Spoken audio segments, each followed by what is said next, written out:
اور ختم نبوت تے جدوں بھی سب تو پہلی دلیل دیتی جاتی ہے ادو سب تو پہلو سیدنا صدیق اکبر رضی اللہ تعالی عنہ دی ہی دلیل دیتی جاتی ہے۔ اسلام امن کا ضرور دیتا ہے، امن کا درس، لیکن جو ختم نبوت جنہ جھوٹے کذاب جنہ اعلان کیتا ہے انہاں نال حضور کے زمانے کے اندر بھی جنگ ہوئی، اور پھر سیدنا صدیق اکبر نے اپنے دور کے اندر ایک بڑی جنگ چھیڑ کے جدے اندر ڈھیر سارے صحابہ 700 کے لگ بھگ حافظ قرآن صحابہ نے قربانیاں دیتیاں، 700 تو زیادہ حافظ قرآن۔ پھر جب صدیق اکبر کا دور آیا آپ نے یعنی پابندی لا دیتی کہ کسی جنگ کے اندر بھی غزوہ بدر والے جڑے صحابی نا بدری وہ حصہ نہیں لین دے، کیونکہ ساڈے واسطے بزرگ نے، یعنی یہ پابندی لا دیتی سیدنا صدیق اکبر نے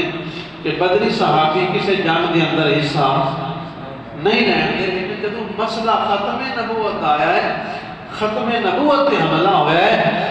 ادو سیدنا صدیق اکبر خلیفہ اول نے کہا کہ ہن بدری بھی نکلو،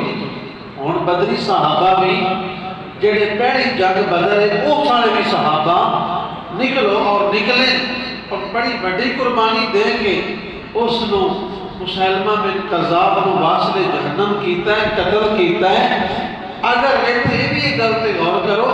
کہ اس وقت جڑا حضور دا قریبی زمانہ ہے، حضور تو بعد ابو بکر صدیق خلیفہ بنے، اور اس قریبی زمانے میں 40,000 دے لگ بھگ بندہ جڑا مسلمہ بن کذاب کا کلمہ پڑھ گیا، گمراہ ہو گیا۔ اگر حضور دے قریبی زمانے میں اتنے لوگ وہ دے چکر میں آ گئے، گمراہ ہو گئے،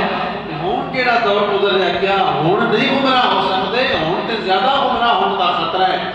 کہ قادیانی نو نبی مان لین، مرزائی یا کسی اور نو نبی مان لین۔ بہرحال اس قریبی یعنی دور کے اندر اتنے لوگ گمراہ ہو گئے اور انہوں نے واصل جہنم کیتا، قتل کیتا، ایڈی بڑی جنگ، یعنی جھوٹے نبوت دے دعوے دار نال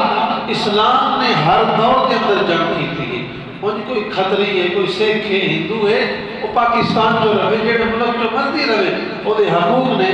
اسلام حقوق دا حفظ کرتا ہے قرآن۔ لیکن کوئی بندہ مطلب نال مسلمان بھی اخواوے تے نال نوے نبی دا اعلان کرے